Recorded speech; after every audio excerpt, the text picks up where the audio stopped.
Bagaimana pendapatmu tentang orang yang melarang seorang hamba ketika ia sholat? Bagaimana pendapatmu jika dia berada dalam petunjuk atau mengajak kepada takwa? Bagaimana pendapatmu jika dia mendustakan dan berpaling? Tidakkah dia mengetahui bahwa Allah senantiasa melihat? Quran Surat Al-Alaq 9-14. Ada salah satu tokoh paling kontroversial dalam sejarah Islam. Seorang paman yang namanya diabadikan dalam Al-Quran bukan karena kemuliaannya, melainkan karena kebenciannya. Salah seorang penentang Nabi Muhammad dan Islam di kota Mekah.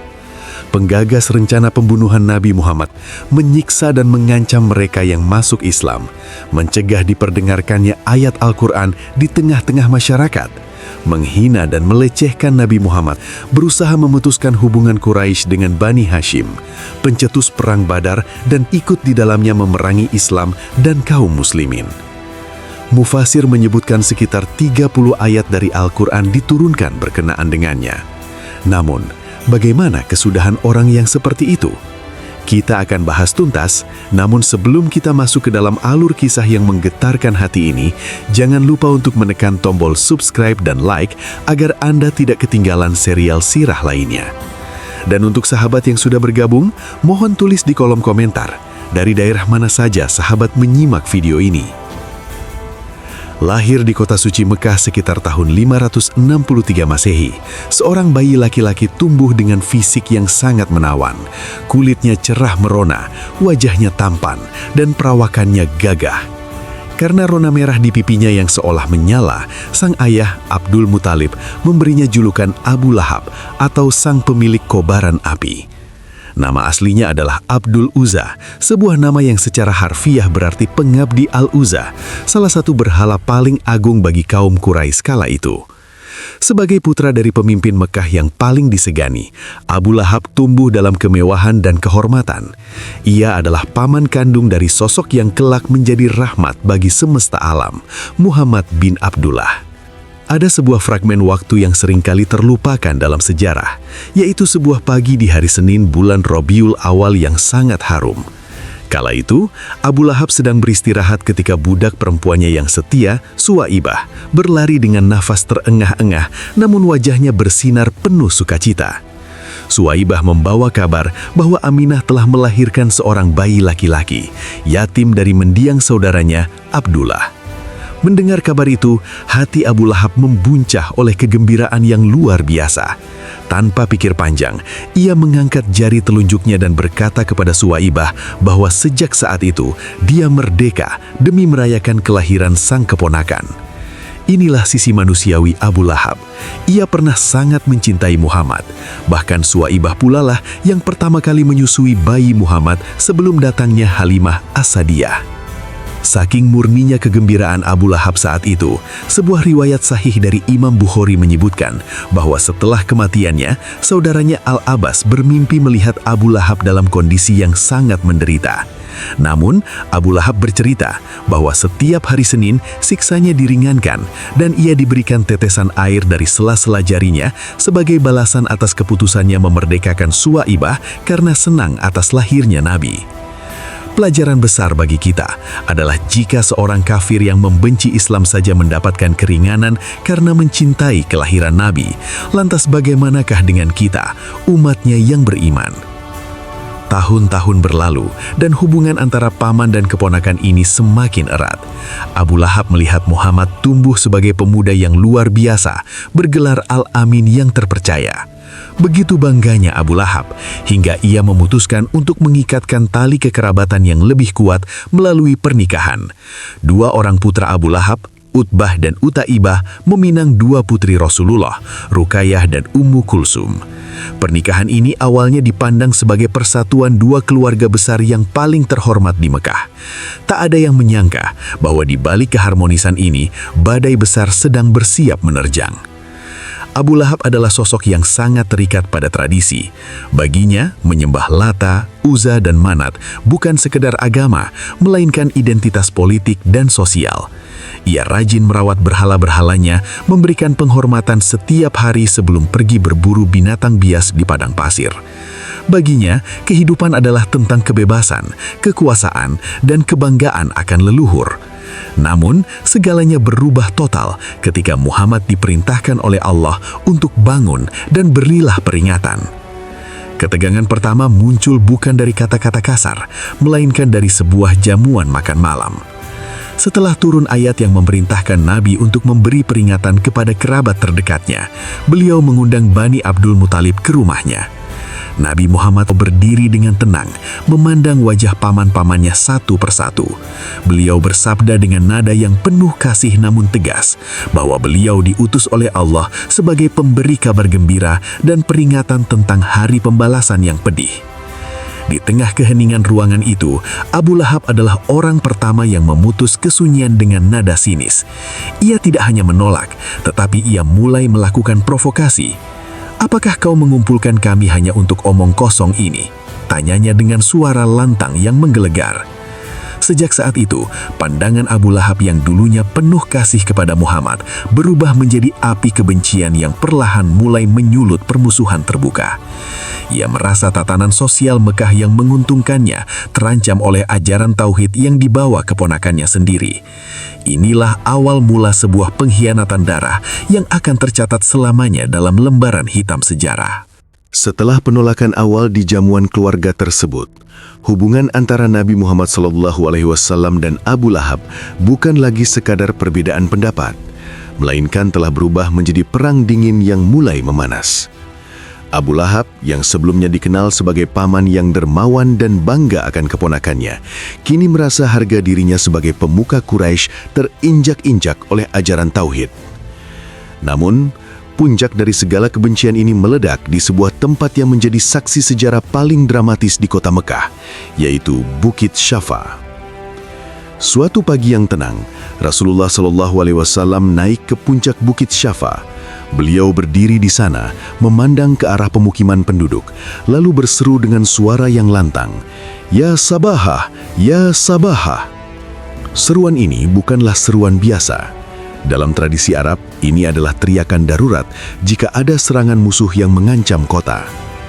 Mendengar teriakan tersebut, penduduk Mekah berbondong-bondong keluar dari rumah mereka. Mereka yang tidak bisa datang secara langsung mengirimkan utusan karena ingin tahu berita besar apa yang dibawa oleh Al-Amin, orang yang tak pernah sekalipun berbohong sepanjang hidupnya. Di tengah kerumunan itu, berdirilah Abu Lahab dengan tatapan mata yang tajam dan penuh curiga. Nabi Muhammad SAW kemudian bertanya kepada mereka, "Bagaimana pendapat kalian jika aku memberitahukan bahwa di balik gunung ini ada pasukan berkuda yang akan menyerang kalian? Apakah kalian akan mempercayaiku?"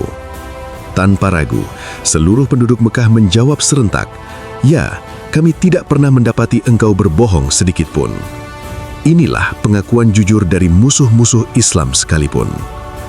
Namun, ketika Nabi melanjutkan kalimatnya dengan ajakan untuk bersaksi bahwa tidak ada Tuhan selain Allah dan memberi peringatan tentang azab yang pedih, suasana yang tadinya tenang berubah menjadi tegang. Tiba-tiba, suara menggelegar memecah keheningan. Itu adalah suara Abu Lahab. Dengan wajah yang memerah karena amarah dan tangan yang mengepal, ia berteriak dengan sangat kasar, "Tabban laka sa'iral yaum, alihadza jama'tana." Artinya, celakalah engkau sepanjang hari ini. Apakah hanya untuk urusan ini engkau mengumpulkan kami? Ia bahkan mengambil batu dan hendak melemparkannya kepada Rasulullah. Ucapan celakalah engkau atau tabban laka adalah penghinaan yang sangat berat bagi bangsa Arab saat itu, apalagi diucapkan oleh seorang paman di depan umum. Saat itulah, langit tidak tinggal diam.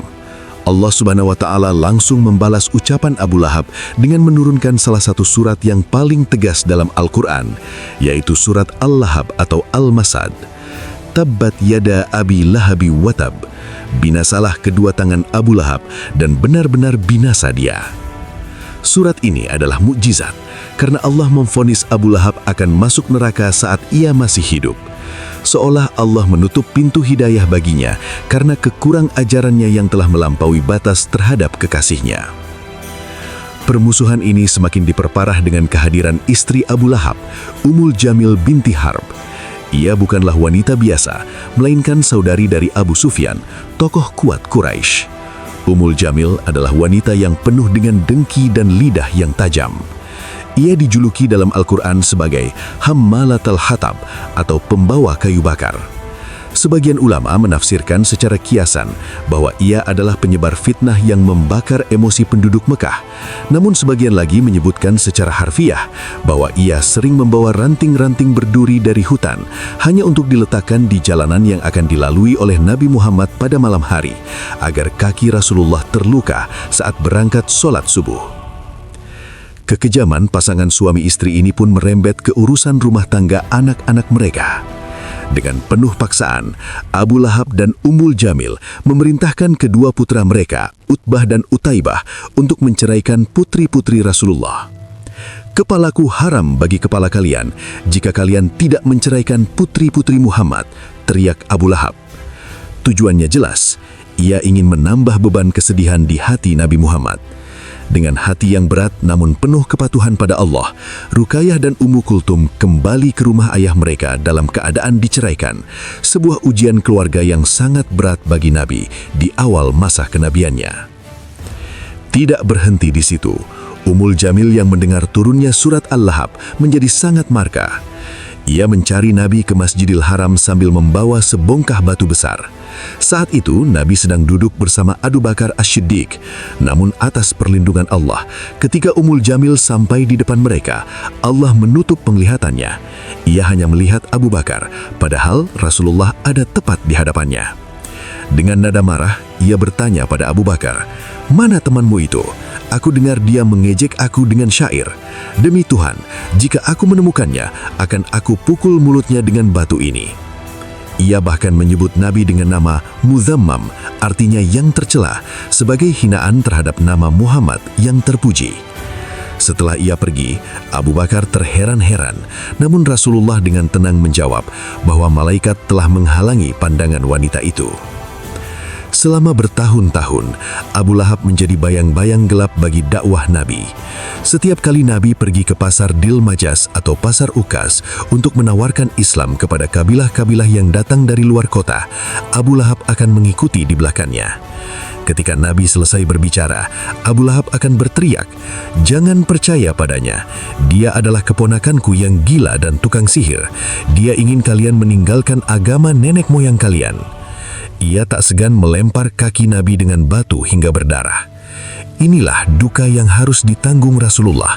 Musuh terbesarnya bukanlah orang asing, melainkan darah dagingnya sendiri yang setiap hari merobek-robek harga dirinya di depan umum. Namun, meskipun Abu Lahab merasa di atas angin dengan kekayaan dan kekuasaannya, ia tidak sadar bahwa setiap langkahnya sedang menyeretnya menuju kehancuran yang sangat tragis. Harta yang ia banggakan dan anak-anak yang ia jadikan kekuatan, sebagaimana yang disebutkan dalam surat Al-Lahab, kelak tidak akan berguna sedikit pun saat azab Allah datang menjemput. Tahun-tahun penderitaan kaum muslimin di Mekah akhirnya mencapai puncaknya pada peristiwa hijrah. Nabi Muhammad bersama para sahabat setianya berangkat menuju Madinah, meninggalkan tanah kelahiran mereka demi menjaga api tauhid tetap menyala. Di Mekah, Abu Lahab merasa telah menang. Ia mengira dengan perginya sang keponakan, ia bisa kembali menikmati hidupnya yang bebas, menyembah berhala-berhalanya dengan tenang dan memuaskan segala nafsu dunianya.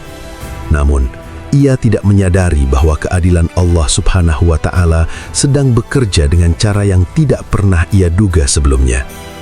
2 tahun setelah hijrah, pecahlah Perang Badar, sebuah pertempuran yang menjadi pembeda antara yang hak dan yang batil. Seluruh pemuka Quraisy bersiap-siap untuk menghancurkan kekuatan baru di Madinah. Abu Jahal, Umayyah bin Khalaf, dan tokoh-tokoh besar lainnya berangkat dengan angkuh membawa pasukan besar. Namun, ada satu pemandangan yang aneh di perkemahan Quraisy. Abu Lahab tidak terlihat di sana. Mengapa sang paman yang begitu vokal memusuhi Nabi justru absen dalam perang besar ini? Banyak riwayat menyebutkan bahwa saat itu Abu Lahab sedang dicekam ketakutan yang luar biasa. Meski ia sering berlagak tegap dan bersuara lantang, di dalam lubuk hatinya ada rasa gentar terhadap doa-doa keponakannya yang selalu terkabul. Ia juga sudah mulai merasa fisiknya melemah karena usia. Namun, untuk menutupi rasa malunya karena tidak ikut berperang, ia membayar seorang pria bernama Al-Ash bin Hisham sebesar 4.000 dirham untuk menggantikan posisinya di medan perang. Abu Lahab memilih untuk tinggal di rumahnya yang mewah di Mekah, menunggu kabar kemenangan yang ia yakini akan segera datang. Hari-hari menunggu kabar dari Badar adalah hari yang penuh kecemasan bagi Abu Lahab. Ia mondar-mandir di pelataran Ka'bah, menanti utusan yang membawa berita. Hingga akhirnya, seorang penunggang kuda datang dengan wajah kuyu dan pakaian yang koyak. Itu adalah Abu Sufyan bin Al-Harith, sepupu Nabi yang saat itu belum masuk Islam. Abu Lahab segera menghampirinya dan bertanya dengan tidak sabar, "Katakan padaku, bagaimana keadaan orang-orang kita?" Dengan nada gemetar, utusan itu menceritakan kehancuran total pasukan Quraisy. Ia berkisah tentang sosok-sosok berpakaian putih yang turun dari langit, malaikat yang membantu pasukan Muslim. Mendengar berita itu, Abu Lahab jatuh terduduk. Jantungnya berdegup kencang, amarah dan rasa malu bercampur menjadi satu. Di saat yang sama, di dekat situ ada seorang budak Muslim bernama Abu Rafi yang tidak bisa menahan rasa syukurnya mendengar kemenangan Islam. Melihat kegembiraan Abu Rafi, kemarahan Abu Lahab meledak. Ia menyerang Abu Rafi, membantingnya ke tanah dan memukulinya dengan membabi buta. Namun, disitulah Allah menunjukkan kuasanya melalui tangan seorang wanita. Ummu Fadl, istri dari Al-Abbas yang juga merupakan seorang muslimah yang menyembunyikan imannya, melihat kejadian itu. Ia tidak tahan melihat ketidakadilan di depan matanya. Ummu Fadl mengambil sebuah tiang kayu besar dan memukulkannya ke kepala Abu Lahab dengan sekuat tenaga hingga kepala pria sombong itu terluka parah. "Kau berani memukulinya karena tuannya sedang tidak ada?" teriak Ummu Fadl. Abu Lahab yang bersimbah darah merangkak pulang dengan rasa hina yang tak terlukiskan. Luka di kepalanya itu ternyata menjadi awal dari azab duniawinya. Tak lama setelah kejadian itu, Allah menimpakan penyakit Al-Adas kepada Abu Lahab. Ini adalah penyakit kulit yang sangat ganas, sejenis bisul atau kusta yang membuat seluruh tubuhnya mengeluarkan bau busuk yang menyengat. Dalam tradisi Arab saat itu, penyakit ini sangat ditakuti karena dianggap sebagai kutukan dan sangat menular. Hanya dalam 7 hari sejak kekalahan di Badar, Abu Lahab terbaring sendirian di rumahnya. Tidak ada satupun anak-anaknya yang berani mendekat karena takut tertular. Harta yang ia banggakan tak mampu membeli obat dan kekuasaannya tak mampu memanggil satupun pelayan untuk menyekap keringatnya. Abu Lahab meninggal dalam kesendirian yang tragis, dikelilingi oleh bau busuk tubuhnya sendiri yang mulai membusuk bahkan sebelum ia masuk ke dalam liang lahat. Kehinaan itu belum berakhir. Jenazahnya dibiarkan terletak selama 3 hari hingga baunya mengganggu seluruh penduduk sekitar. Karena rasa malu, anak-anaknya akhirnya menyewa beberapa orang untuk menguburkannya. Mereka tidak menyentuh jenazah Abu Lahab secara langsung. Mereka menggali sebuah lubang, lalu mendorong tubuh busuk itu menggunakan sebatang kayu panjang hingga terperosok ke dalam lubang itu. Dari jauh mereka melemparinya dengan batu hingga lubang itu tertutup. Itulah akhir dari seseorang yang pernah sangat ganteng dan gagah, berakhir sebagai bangkai yang dilempari batu karena bau busuknya. Lalu bagaimana dengan istrinya, Ummu Jamil? Wanita yang selalu menyulit api kebencian itu pun menemui ajal yang tak kalah mengerikan. Suatu hari saat ia sedang membawa bungkusan ranting berduri dengan tali sabut di lehernya untuk diletakkan di jalanan Nabi, ia kelelahan dan duduk untuk beristirahat di atas sebuah batu. Namun takdir Allah tiba. Tali yang melingkar di lehernya tersangkut dan ia terjatuh sedemikian rupa sehingga tali sabut yang kasar itu justru menjerat lehernya sendiri hingga ia tewas tercekik. Ia mati oleh alat yang ia gunakan untuk menyakiti Rasulullah, persis seperti gambaran dalam surat Al-Lahab. Fi jidihar hablum mim masad. Di lehernya ada tali dari sabut yang dipintal. Merenungkan kisah Abu Lahab, bukan hanya sekedar mendengarkan riwayat tentang kematian yang tragis, melainkan tentang memahami bagaimana hidayah bekerja di atas garis keturunan. Dalam sejarah hidup Rasulullah SAW, kita mengenal 4 orang paman yang memiliki peran berbeda-beda. Ada Hamzah bin Abdul Muthalib dan Abbas bin Abdul Muthalib yang akhirnya memeluk Islam dan menjadi pembela utama dakwah. Ada Abu Thalib yang meskipun tidak mengucapkan syahadat hingga akhir hayatnya, namun ia memberikan seluruh raga dan jiwanya untuk melindungi sang keponakan dari gangguan Quraisy. Dan terakhir, ada Abu Lahab yang tidak hanya menolak, tetapi justru menjadi musuh paling bengis. Fenomena Abu Lahab memberikan pelajaran teologis yang sangat mendasar dalam Islam, bahwa kedekatan nasab atau hubungan darah dengan seorang nabi tidak bisa menyelamatkan seseorang dari azab Allah jika ia memilih jalan kekafiran. Allah berfirman dalam surat Al-Lahab, "Ma aghna anhu maluhu wa ma kasab." Tidaklah berguna baginya hartanya dan apa yang ia usahakan. Ayat ini adalah tamparan keras bagi siapa saja yang merasa sombong dengan status sosial, kekayaan, atau jabatan yang mereka miliki di dunia. Abu Lahab memiliki segalanya menurut standar manusia. Ia tampan, kaya, berpengaruh, dan memiliki anak-anak yang gagah. Namun di hadapan hukum Allah, semua itu hancur menjadi debu ketika ia menyombongkan diri terhadap kebenaran.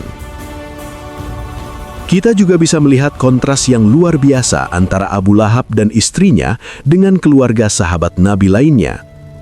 Jika Abu Lahab dan Ummu Jamil bekerja sama dalam kemaksiatan dan kebencian, maka di sisi lain ada Ali bin Abi Thalib dan Fatimah Az-Zahra atau Abu Bakar dan keluarganya yang bekerja sama dalam ketaatan. Ini mengajarkan kita bahwa pasangan hidup bisa menjadi sayap untuk terbang menuju surga atau justru menjadi batu pemberat yang menyeret kita ke dasar neraka. Ummu Jamil bukannya menasehati suaminya untuk berbuat baik, ia justru menjadi kompor yang memperbesar api kemarahan Abu Lahab. Selain itu, kematian Abu Lahab yang disebabkan oleh penyakit al-adas atau bisul ganas yang membusuk adalah simbolisasi dari penyakit hati yang ia miliki selama hidup. Kebencian, iri dengki, dan kesombongan adalah penyakit yang membusukkan jiwa, dan Allah menampakkan busuknya jiwa tersebut melalui busuknya raga Abu Lahab di akhir hayatnya. Hal ini menjadi peringatan bagi kita semua agar senantiasa menjaga hati dari sifat-sifat tercela. Karena apa yang kita tanam dalam hati seringkali akan Allah tampakkan dampaknya saat kita menghadapi sakaratul maut. Kisah tragis ini ditutup dengan sebuah fakta sejarah yang mencengangkan. Meskipun Abu Lahab berusaha memutus garis keturunan Nabi dengan memerintahkan anak-anaknya menceraikan putri-putri Rasulullah, nyatanya sejarah mencatat hal yang sebaliknya. Putri-putri Nabi justru menikah dengan sosok-sosok mulia seperti Utsman bin Affan dan menjadi wanita-wanita penghuni surga. Sementara itu, nama Abu Lahab dan Ummu Jamil selamanya terkunci dalam kutukan yang dibaca oleh miliaran umat Islam dalam sholat mereka setiap hari melalui surat Al-Masad. Ini adalah bentuk kehinaan yang abadi. Setiap kali seseorang membaca surat tersebut, dunia diingatkan kembali akan betapa buruknya akhir dari seorang penentang kebenaran. Semoga kita tidak menjadi orang yang sombong karena harta, tidak menjadi orang yang keras hati terhadap kebenaran, dan tidak menjadi provokator dalam keburukan. Mari kita jadikan kecintaan kita kepada Nabi Muhammad SAW melebihi segalanya, agar kelak di hari kiamat kita tidak hanya dikumpulkan bersama orang-orang yang mencintai beliau, tetapi juga diakui sebagai umatnya yang setia. Ingatlah, matahari kebenaran akan selalu terbit dan tak ada satupun kekuatan di bumi ini, bahkan sekuat Abu Lahab sekalipun, yang mampu menutup cahayanya. Cahaya Islam yang dimulai dari Bukit Sofa kini telah menerangi seluruh pojok bumi, termasuk rumah-rumah kita hari ini. Terima kasih telah mengikuti perjalanan sejarah ini. Semoga setiap kata yang terucap menjadi saksi kebaikan bagi kita di akhirat kelak. Amin, ya Rabbal Alamin.